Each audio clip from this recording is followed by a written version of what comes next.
yan.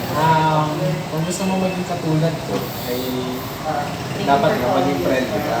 Tapos, pag kausap mo sila, kausap mo yung isang babae, mabait ka lang lagi, gentleman. Tapos, pag nakausap mo na siya, napapangiti mo na siya, yun, goods na yun.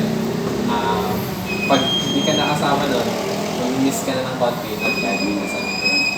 Yun yung naisip ko. Tapos, pag nakita nga may iba ang kasama na kinakausap, yun, baka syempre, baka magtakbo. Nasa itsura yan, pre, nasa the way kung paano ka makipag-usap, saka yung mindset mo.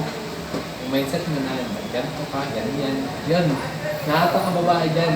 And, syempre, gusto nila ng may pangarap din sa buhay kahit mukhang loko-loko, katulad ko.